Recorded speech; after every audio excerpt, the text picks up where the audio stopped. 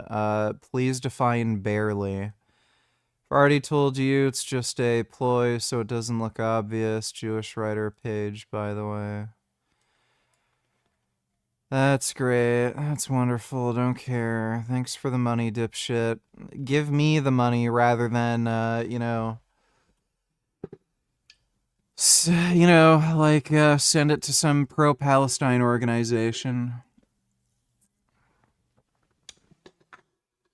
Just donate another $50 trying to convince me that there is in fact a genocide going on. That's the best way to spend your money. I'm going to ask you to clarify. Do you honestly think to say Nigel Farage is on Jimmy Savile's side? When it comes to online activity, we have seen unfettered access of adults to children via social media. When we put in the age verification, it stops strange adults getting in touch with children.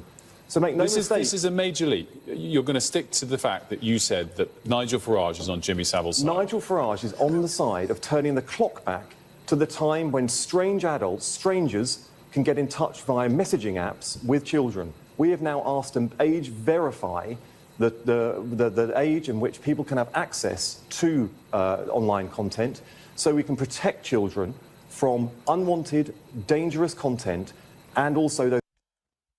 Please explain to me why parents are completely unable to do any of this? Like, it's just retarded. Like, this is why Europe and the UK are just cucked, gay, and retarded and bitch-made. Everyone just loves the idea of, you know, the state being your daddy, and everyone is forever a child, and they just decide what to do for you.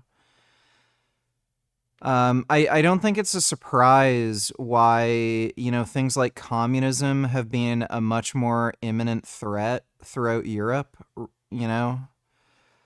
It's like the kind of culture and people who live in Europe and the UK are just, you know, gayer and lamer. Those messaging services where people can get access directly to it. Nigel Farage wants to turn the clock right back. It's been a week. He's acting like this is settled precedent. But the idea that, like, yeah, Nigel Farage doesn't like our overbearing pro-censorship law that we masquerade as being to protect children, but also contains a slew of, frankly, openly political censorship provisions. And it's like, yeah, well, you know what? He just loves Jimmy Savile. He's just pro-Jimmy Savile. It's like, are you mental? Are you mental? Just absolutely... Sneed. 777 duodecillion 777 undecillion 777 decillion 777 nonillion 777 octillion 777 septillion 777 sextillion 777 quintillion 777 quadrillion 777 trillion 777 billion 777,777,777 Soul Child is a retarded bitch. This message approved by Sneed. 777 duodecillion 777 undecillion 777 decillion 777 nonillion 777 octillion 777 septillion 777 sextillion 777 quintillion 777 quadrillion 777 trillion 777 billion 777 177,777,777 spaghetti Sneed. 7. Spaghetti. Thanks for the donation, Sneed. Bonkers that you would think that's an appropriate line of attack. No one in their right mind, absolutely no one, thinks Nigel Farage is pro Jimmy Savile. And it is despicable to level such an accusation. But it didn't stop them. Cabinet Minister also, Transport Secretary, another one, came out and was like, yeah, Nigel Farage is siding with Jimmy Savile, siding with predators. And apparently, we hear from inside sources that Starmer signed this off. And it's like, okay, listen, right? This is ridiculous. No one thinks that Nigel Farage, because he doesn't want the government to have overbearing censorship powers on the internet, is pro Jimmy Savile. I mean, like, if you think you're winning people over with this line of attack, you're wrong. You are stepping on a rake and making yourselves look like hysterical liars and authoritarian censors. But anyway, like, Nigel Farage was like, look, that's disgusting, and you should do the right thing and apologize. And he's right. This is disgusting, and you should do the right thing and apologize. But Peter Carl decided to say, no, if you want to overturn the Online Safety Act, you were on the side of predators. It is as simple as that. It's like, I mean, obviously you got community noted for this, but it's like, sorry, you are a part of the Labour Party. You personally voted against an inquiry, a national inquiry into the grooming gangs. Right? Yep. So if anyone is on the side, demonstrably on the side. Oh, well, that's different because that would mean they do a racism. So obviously they couldn't do that because we all know Muslims were the ones raping underage girls. Willingly choosing to be on the side of child predators. It is every single member of the Labour Party, and you do this in your votes. Was involved as well, like in one particular ward. Leave the UK while you still can, dude. It is absolutely fucked.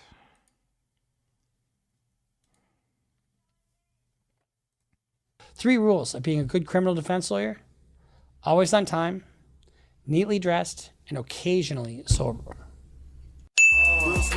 Somebody named Nick that keeps coming around, and you. All right, so we did a video that we filmed, I think last week or something like that, and so we're gonna play that, and we've got some updates. So here's the video, and then I'm gonna give you the update on the other side of this. Shannon Sharpe is in the news because they had a court date, and guess what happened at the court date? The plaintiff and her lawyer didn't show up. Why not? I don't know. So a woman filed an anonymous lawsuit. That's what they do, Jane Doe. Suing Hall of Famer for $50 million, accusing him of assault and battery. There's a hearing called your initial appearance. And that's a hearing where you set up and get a pretrial order.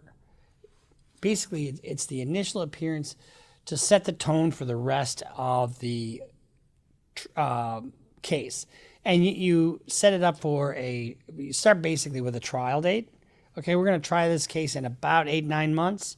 So, and then you backfill all this other stuff because we have to have discovery deadlines, notice of depositions, that kind of thing. And then we have motion for summary judgment deadlines, dispositive motions they call them. And I'll tell you this, fucking civil discovery and civil trials are just arduous. What I love about a criminal trial, here's your shit, I'll give you my shit, let's go to trial. I mean, that's really what it is. You can do depositions in Florida, but pretty much nowhere else. You don't get to do depositions in a criminal case. In a criminal case, you have interrogatories, you have depositions, requests for the production of documents, you have admissions, and you have and then you have other discovery tools. And if the other side doesn't comply, then you have motions to compel. Then you have a motion for summary judgment. That's where there's no genuine issue of material fact. And you say to the judge, the facts in this are pretty darn clear. You should either toss it out or you should give us the relief we're looking for. So the Shannon Sharp team is basically calling this a shakedown, right? And so they're supposed to have their first hearing where they, set the trial order and pre-trial order. And it was supposed to be last Wednesday at 10 o'clock. So the lawsuit's in Las Vegas. Now here's the thing. Her lawyer's not from Las Vegas. And one of the issues that you have, if you're an out-of-town lawyer, you got to fucking be there, And if you can't be there, try to get it on Zoom. So what happens is, I'm a lawyer. I want to take a case in Las Vegas, right? I'm not licensed in Las Vegas, but I have a guy down in Las Vegas. He'll vouch for my credentials, and he can pro hoc me in. It's called pro hoc vice. So pro hoc vice is where, you're not licensed in that state, but you get another lawyer who is to vouch for your credentials, and you fill out these forms with the court. You have a little hearing, and the court says you can appear, right? But guess what? You don't fucking show up. You're going to get a default against your client, and then you are subject to some real sanctions by the court and by the board. You can lose your law license doing that. So one of the issues is, you are subject to that jurisdiction. They tell you need to be there on Tuesday. Guess what? You better fucking damn well be there on Tuesday. And if you can't, you better get permission to appear by Zoom. Zoom has really saved a lot of time, effort, and expense for lawyers, because I can appear in one county and 300 miles away in another county in the same morning without having to really upset things. And if you're just going there for a 5-minute hearing, having a Zoom hearing is beneficial. Why the fuck wouldn't you show up? I mean, it's so ridiculous. And, Trump's lawyers, or not Trump's lawyers. I have Trump derangement syndrome. I think I do. Sharp's lawyers are saying this is just a shakedown. First of all, $50 million. I asked for $50 million in a case. That's not easy to do.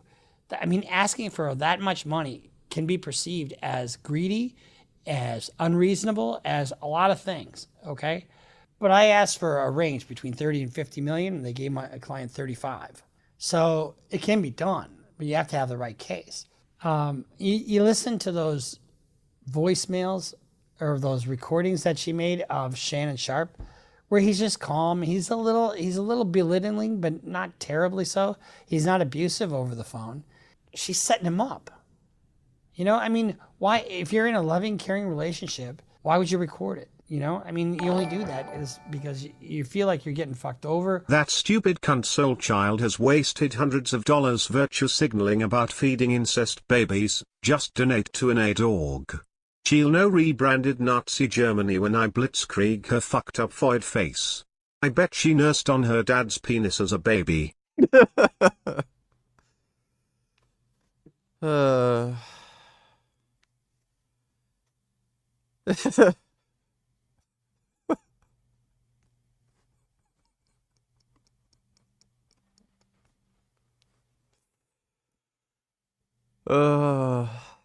That's funny.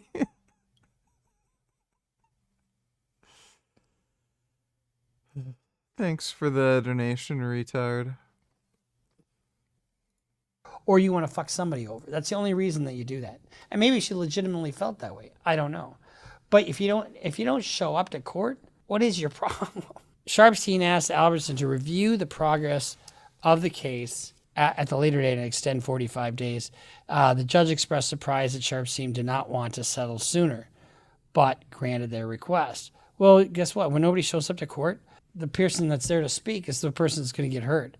A lawyer told Channel 8 News, generally it's better to have homegrown counsel explain the intricacies in our system that a Nevada-based lawyer would best understand. If you have a matter pending in Nevada, it's best to have a Nevada counsel. Doesn't sound like he's auditioning for the job.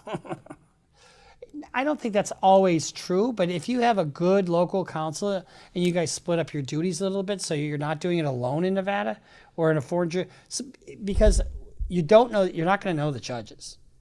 A local lawyer would. You're not going to know, how they like things.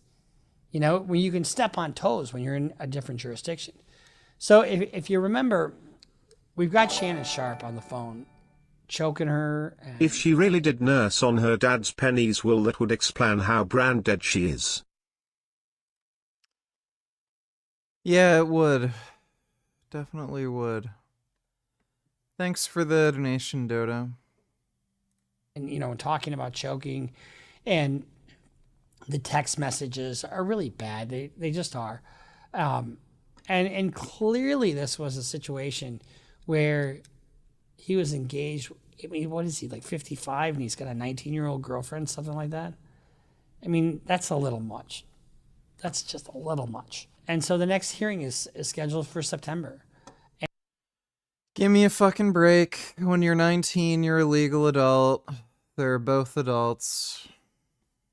And he offered her $10 million, and she turned it down.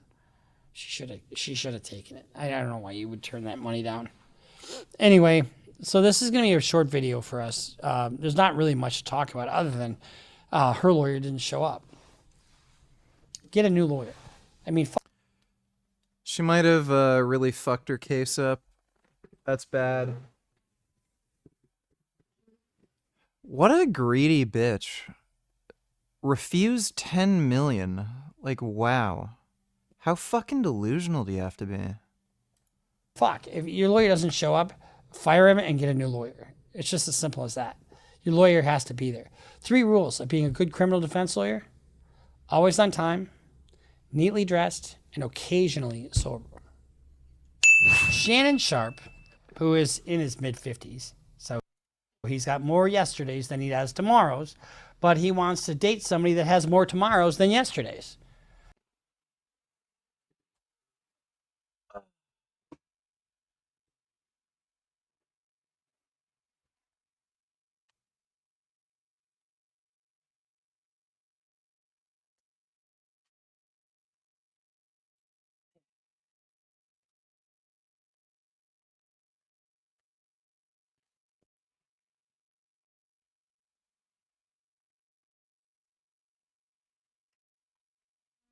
Your urethra is fully healed. Well, make sure you don't jerk off too hard next time. Right? Ugh. 19-year-old. Not a good look. What's her name? Jane Doe. She doesn't want to give her name. She does. That's the name of the complaints, then, right? Tony Busby, as you know, the guy who dwells in the dregs of the legal system, it posted on his Instagram. On April 20th, 2025, the Busby law firm filed a complaint in Nevada making several allegations against Shannon Sharpe on behalf of our client. Both sides acknowledge a long-term, consensual, and tumultuous relationship. After protracted and respectful negotiations, in other words, we were screaming at each other, I'm pleased to announce that we have reached a mutually agreed upon resolution. All matters have now been addressed satisfactorily, and the matter is now closed, and the suit will be dismissed with prejudice. What does it with prejudice mean? Well, it means if you dismiss something with prejudice, it means you can never bring it up again. Without prejudice means I'm dismissing it for now, but if anything happens, I can bring it up later. Well, they can't bring it up. But how dumb was this, honestly? Now, let's say I'm Shannon Sharpe. I offer her $10 million to go away. They tell me no, because they want what? They wanted $50 million. Remember that's what they wanted? $50 million? My hope is that because they filed this, they put Shannon Sharpe through a bunch of shit, okay? He lost his ESPN gig. It's all over the media. Now the damage has been done. So what's it worth to them? I mean, it's if I'm Shannon Sharpe, it was worth more before they filed it because the value is in the secrecy. You know, keep my life the way it was. Don't tell anybody about this. And so they filed the lawsuit and they blew their wads, for lack of a better word, right? Pardon the pun. Shannon Sharpe refused to watch the alleged sex tape that his accuser claims shows their non-consensual encounter. So is this a non-consensual, I keep saying non-consensual, non-consensual thing. And so this is a text from Gabrielle, that's her name. But I cried when you left because I begged you to put on a condom and not put it in my ass. And you didn't listen. I don't care what our history is. No means no, Shannon. Well, no does mean no, unless you're dealing with an OnlyFans model. No, I'm just joking. You know, that's a thing. That is a thing that professional athletes did all the time. You know, I mean, my understanding is that that's what happened with Kobe. And that's why that thing went south. Because they don't like to wear condoms. And then when they're about to have that moment of ecstasy, they put it in the ass. And that's where they rather than in the vagina, so they don't get them pregnant. When you have these texts, these are hers. I don't know how to process this. And his only response is, can I call you later? Oh, Jesus Christ. Why create so much trouble for yourself, Shannon? I mean, this costs him a lot of fucking money. And then she Retard, don't need to tell her watch new Pierce Morgan on the Sydney Sweeney ad unless you're gay and like spaghetti. That sounds pretty minty. Let me take a look.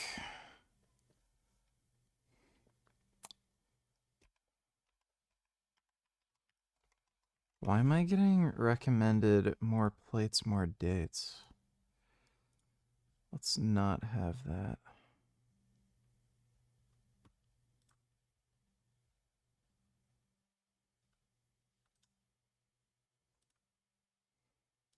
My jeans are blue. Sydney Sweeney has very keen. I was frankly angered. The ad is racist and eugenics coded. The left will call everything Nazism and say everybody's a Nazi except for the actual Nazis. Historically, we have only normalized white people, and so we've made white women's bodies the norm. Why can't you have good genes, Mark? Sydney Sweeney is a sex symbol. She is a young, hot woman. That is all this ad is about. American Eagle's Sydney Sweeney Has Great Genes campaign has unleashed a Hitlerian hysteria not seen since the US election. In case you've been living under a rock this week, this is what the fuss is about. Genes are passed down from parents to offspring, often determining traits like hair color, personality, and even eye color. My jeans are blue. Sydney Sweeney has great genes.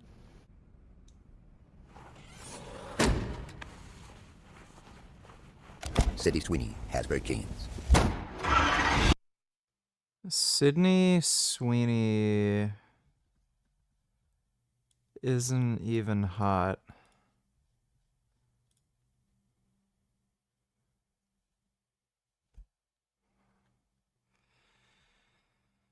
I don't get it. She kind of looks like a fish. And, I mean, she has no ass. Like, literally no ass. Like, what is this? I don't know. I don't know. Well, half of the advert's viewers see a cheeky ad with an attractive actress flogging jeans. The other half apparently see a subliminal propaganda campaign for eugenics, fascism, and white supremacy with a dash of Nazis thrown in for the mix. Those Sydney Sweeney American Eagle ads are weird, like fascist weird. Did American Eagle just run an ad for eugenics? The attractive white woman with blonde hair, blue eyes is talking about just the jeans she gets from American Eagle. You see a blonde-haired, blue-eyed white woman and think that is an all. I'm noticing it's all white people who are complaining about this. And they're all either women or gay. American woman, that is the exact problem with this advertisement. Hey, American Eagle, now do black and brown women. Hey, you want to go to American Eagle? Oh, I can't go in there because I'm black. I think we should just start shaming them instead. You are an embarrassment, Sydney Sweeney. It's not just excitable people on social media who are losing their minds on this one. Even Good Morning America is wondering whether Sydney's great genes may herald the onset of a new Fourth Reich. We begin with the backlash over a new ad campaign featuring actress Sydney Sweeney. Yeah, the ads are for American Eagle, and the tagline is, Sydney Sweeney has great genes. Now, in one ad, the blonde-haired, blue-eyed actress talks about genes as in DNA being passed down from her parents. The play on words is being compared to Nazi propaganda with racial undertones. So is Sydney Sweeney the new poster girl for white supremacy, or is it all, as one commentator put it, just ugly girl jealousy? Well, turning to my panel now, I'm away from my usual studio, working on a slight delay, so I'll begin with a polite request for everyone to take it in turns and allow the audience to enjoy all of your insights. I'm joined by Jedediah Bila, the host of the Jedediah Bila Show, by the conservative influencer Deborah Lee, academic and host of Bet News, Mark Lamont Hill, and the author of Cultural Intelligence for Marketers, Dr. Anastasia Gabriel. Well, welcome to all of you. Okay, let me start with you, Dr. Anastasia. What's your problem with this ad? I mean, I just saw Sydney Sweeney looking hot, selling jeans. What memo didn't I get? I would love to live in a world where more people would have the privilege to look at this ad and simply see an ad for great jeans. But that's not the world that we live in. And we live in the world that is marked with a lot of cultural baggage. So when I saw this ad as a marketer, somebody who works with agencies and brands on issues of culture and cultural relevance, I was frankly angered. And the reason for that is that the ad is racist and eugenics coded. And I have to be clear that when I say that, I don't mean to talk about the intent of the creators behind this ad, but rather the impact that it has on audiences, and particularly on younger audiences. And here we need to remember that the target audience of American Eagle is...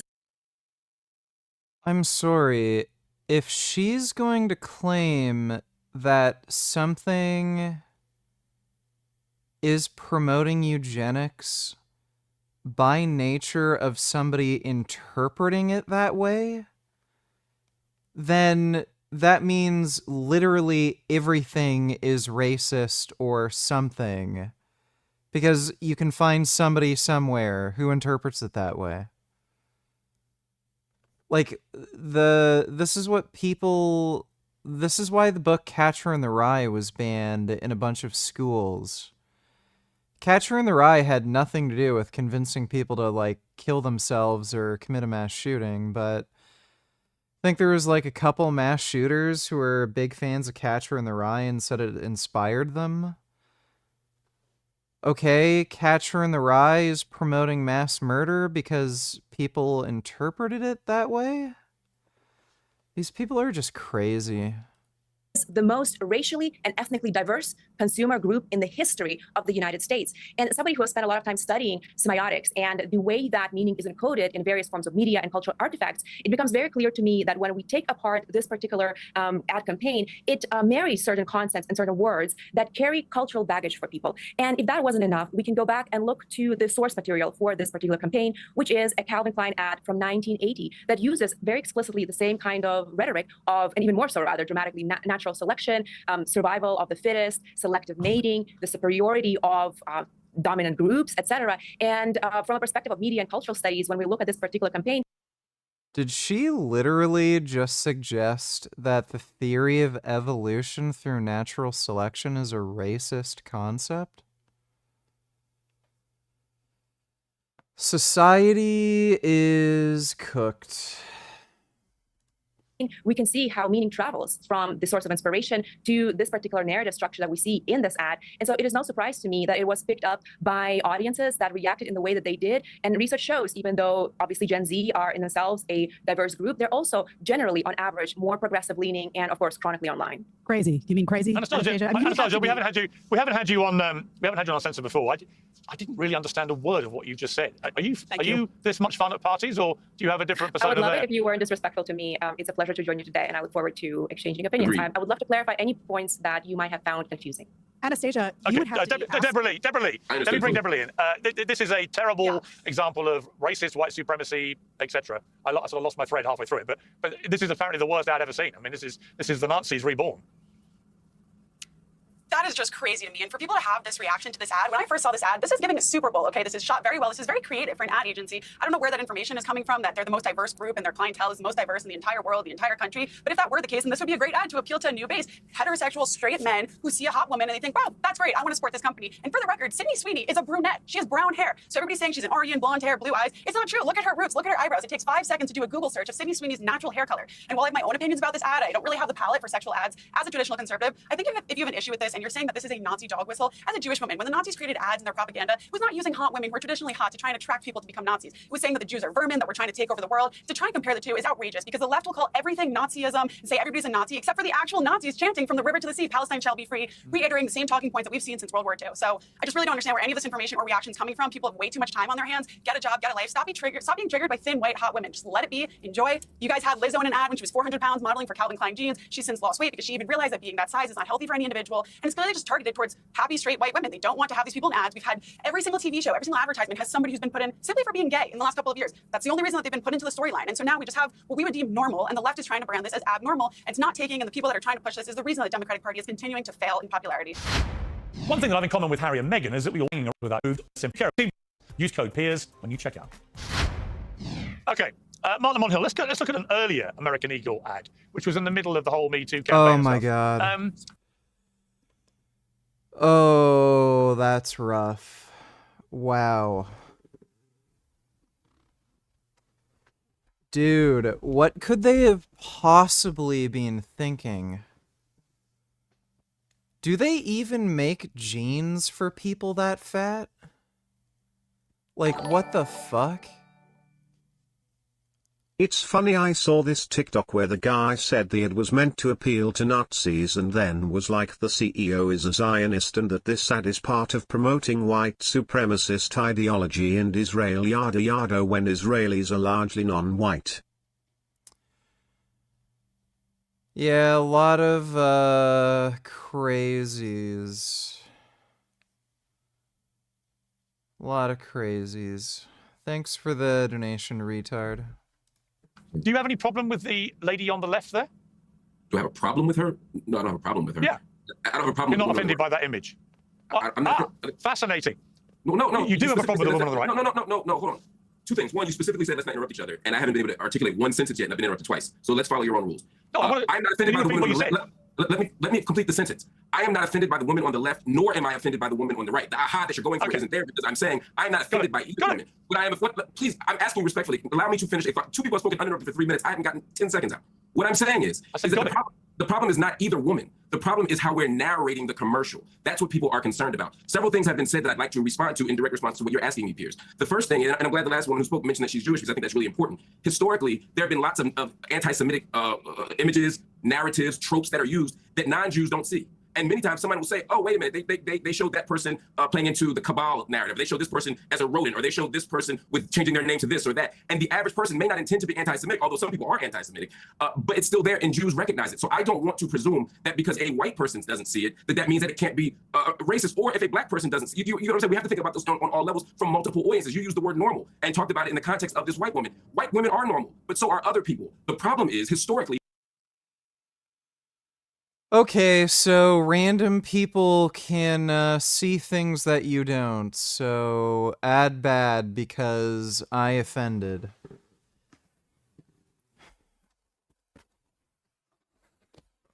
These are not serious people. we have only normalized white people. And so we've made white women's bodies, white male bodies, the norm. And we made everything else less human, less beautiful, less real. Where is he getting that idea? Like Jennifer Lopez? Like Jennifer Lopez probably single-handedly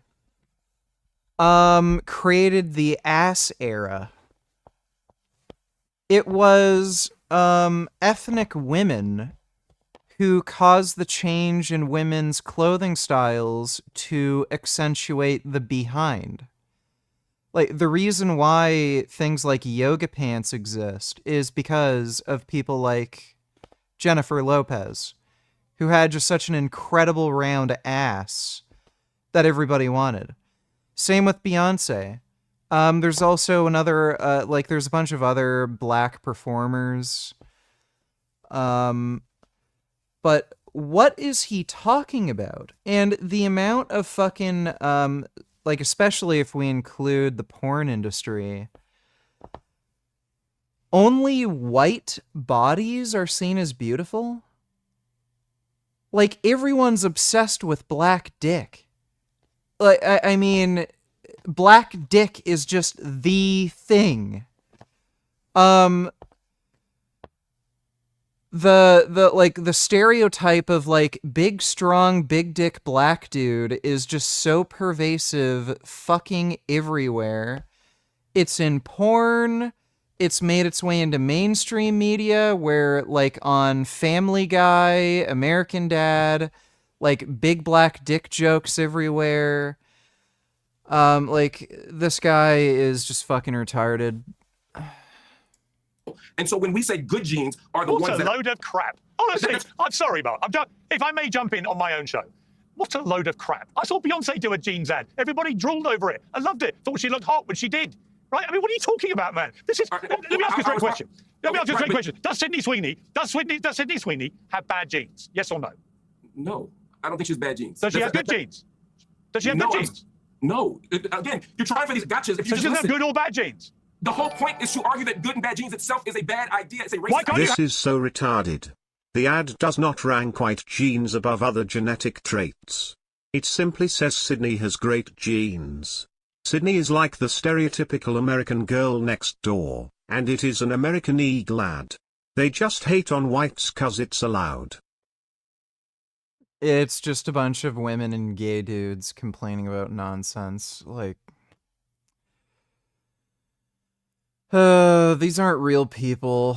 No real people think this way. Thanks for the donation, retard. This guy is a disingenuous liar. So he's claiming the idea that there is such thing as bad genes is racist. Oh, okay. So what do you think about incest, buddy? Do you think it should be allowed for cousins to have kids? Like first cousins? Do you see anything, any problem with you having kids with your sister? There's no such thing as bad genes, right? So if you shit out a retarded, deformed incest baby, well, it couldn't have bad genes, right? So go fuck yourself. There's good and bad genes, and good and bad is what you perceive as good and bad. Most people don't want their kid being retarded, deformed, living short, horrible lives because of their fucking, genetic makeup. So fuck you. There's such thing as bad genes. You're an idiot. I have good genes, Mark. Why is it racist? If Why you don't we have allow good me to genes? answer, all right, I'm going to respond, and I'm going to hope that you don't interrupt me as I answer. Okay? Because again, no one else has been interrupted except the people who disagree with you. What I'm saying is, Stop being so precious, the please. word you listen. The word eugenics literally means good genes. It literally means that etymologically. The point here is to judge human beings based on their genes. That you decide that you have good genes and you have bad genes isn't in and of itself a racist project. That's the point. So no, it's not that I think that I have good genes and you can't say anyone else has good genes. I'm saying let's get rid of the good genes narrative, particularly when it's based on hair and eyes and body type. Why? Because those things are racially coded. In other words, if I say that straight hair is good genes or blonde hair is good genes, and no, I'm not after watching an ad Googling someone to figure out their natural roots. You'd be shocked to know how many people don't do that. If I'm doing would you like to have sex with somebody who's morbidly obese by any chance? Like, yeah, their preferences when it comes to beauty. And that is impacted by your genes. Like, give me a fucking break. Like, this is just gay shit. These people are so gay. They've just been trained to be whiny cunts. these things and I see your eye color and your hair as a sign of your good genes, then that means someone who has a different hair or eye color doesn't have good genes. And the last thing I'll say is if you look historically at ads, at culture, it doesn't though, does it? Calm down. Calm down. It doesn't actually mean that. No, hang on. No, I will speak on my own show. So just calm down. I'm asking you not to be condescending. Stop being so precious. My instruction about shouting was between the four of you, not me. It's my show. I do what I like. Yes, I don't care And if my it's your point is show. this. If you interrupt me in the first minute, it's bad form. I'm saying that if you let the guest who agreed with you talk for 3 minutes, then don't allow me to talk for more than 1 second. You literally didn't finish the first You have sentence. literally done more talking than all 3 other guests put together, multiple by 2 or 3. So cool your precious my jets. issue with interrupting Cool was your not at precious this point, it was jets. at the first 10 seconds. My point was just to interrupt me in the first 10 Why? seconds. Can you calm down? Can you calm down? I'm not angry. I'm not angry. I'm talking over you. Right. I have blue eyes. Right. I also. Uh-oh, the black man is becoming irate. Somebody call the police, or maybe a zoo trainer. I don't know. Might have to put him in with the rest of the orangutans. Also have good genes, particularly on my mother's side, because my skin is surprisingly good for a person of my age, because my mother's side all had good skin. You got a problem with that? Mark? Is that for me? You got a problem with that? Yes. If I say I've got good genes from my mother because I have good skin and I've got blue eyes, so what?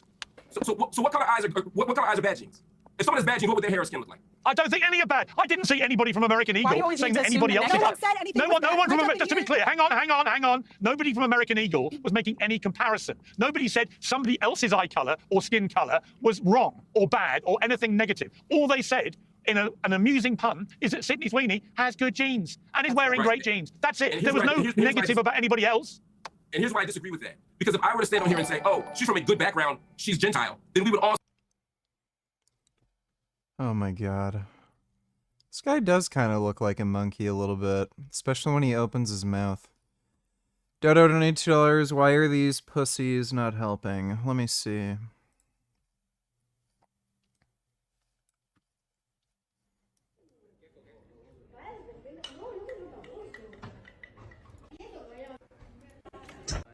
Because most people are cowardly. And let me see this. What am I supposed to be watching?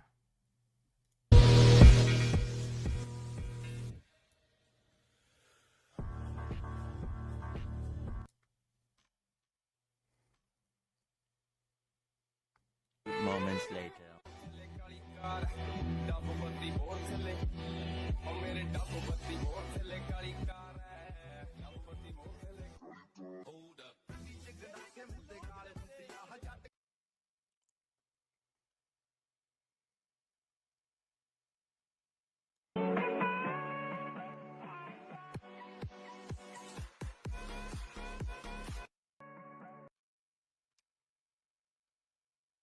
Okay. Watch Sarah Payne video today.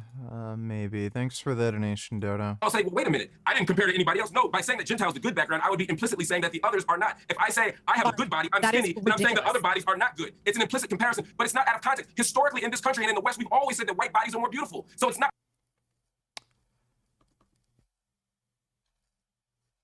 How many black dudes, like, who's that guy who, Jonathan Majors? Yeah, everybody hates the way Jonathan Majors looks. No women want to have sex with LeBron James. I mean, this guy is just on crack, just delusional. Retard donated $2. Is this your mom? And other assorted memes. Like, by the way, the person with the most Mr. Olympia wins is black, Ronnie Coleman. Like, I mean, it's so weird. Everywhere in society, you see, like, black people being appreciated for their beauty. I'm finna pick my son up from school. I don't know who that is. That's not my mom.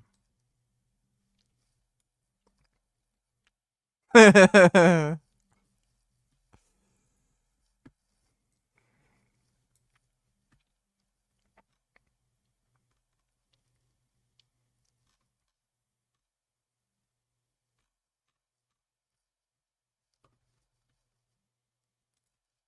don't get that one.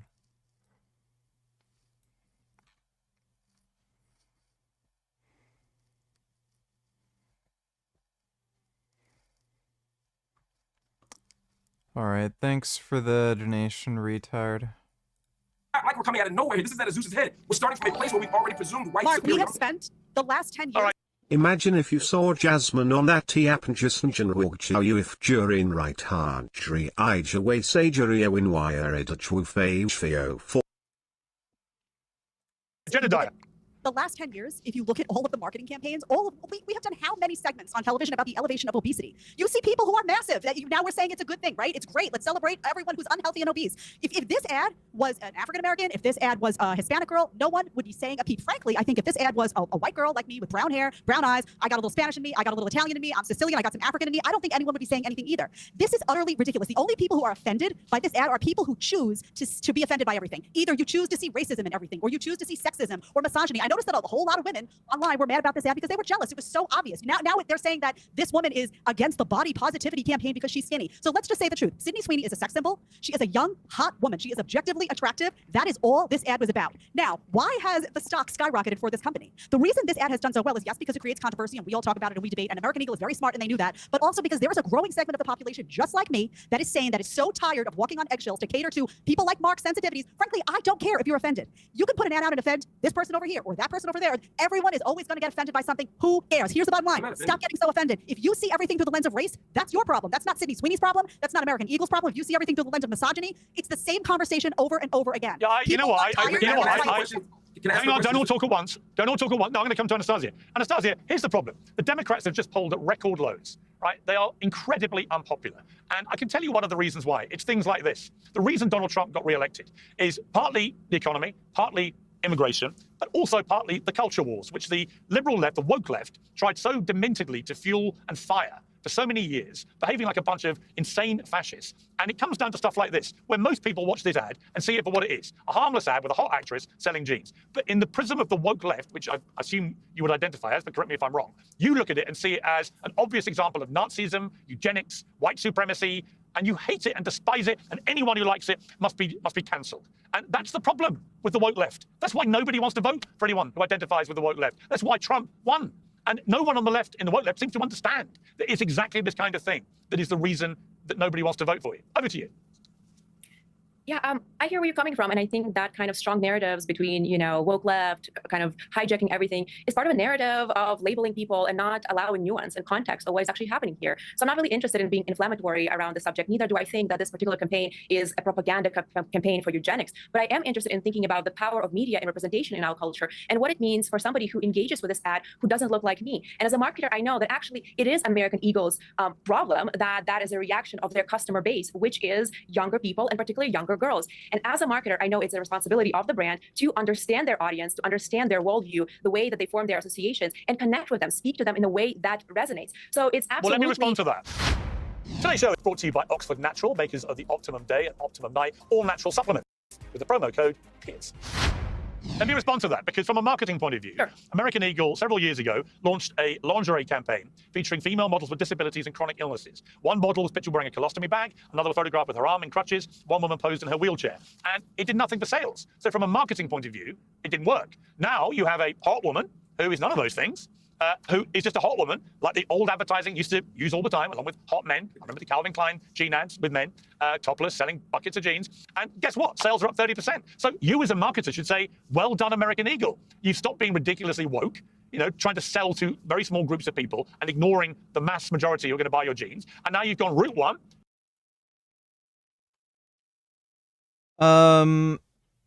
This is true across the board, but especially when it comes to women, there's a difference between what people say they want and what they're willing to buy.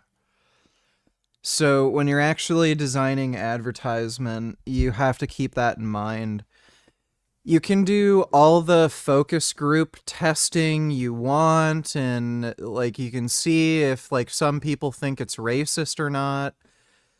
People might say they have a given opinion of something. That doesn't mean they actually think that. There's weird peer pressure and social standards and whatnot. And, this is just an obvious example. People might feel like it's the right thing to say, oh, this ad is racist and it's promoting eugenics. At the end of the day, good-looking women sell things. People are more willing to buy something if they see a good-looking woman selling it. And generally speaking, white and Asian women are usually, on average, the most attractive across all racial categories. So, I mean, yeah, this woman that Piers Morgan got on this thing, who claims to be a doctor who has some sort of expertise in marketing, she has no fucking clue what she's talking about. I'm certainly not some educated marketing expert, but this is just obvious. People will you can't just listen to what people will say. You have to listen to what they'll buy, what they'll actually do. And the reality is, yeah, they'll buy American Eagle jeans whether or not they'll publicly state they think this ad's racist. So who fucking cares? Using sex and femininity to sell jeans. And by the way, they don't care if she's white or black or anything else. They just care that she's hot. And Beyonce sold jeans. That was a great campaign. That worked really well because she's a hot black woman. And the moment you try and read in all this other stuff, I mean, you say you don't want to be inflammatory. You literally said it was one of the most outrageously racist marketing campaigns ever. What could be more inflammatory than that? Well, let me correct you, Piers. I said that I've seen in recent years. I'm very careful with my words. So I did not paint this picture of this being a racist ad, ever. But I do think, and I think I've explained the way the representation works and the way that I see it working within this ad. Now, I would love to see the evidence for the 30% sales spike. Shut up! You're white. You're the one who's perpetuating racism.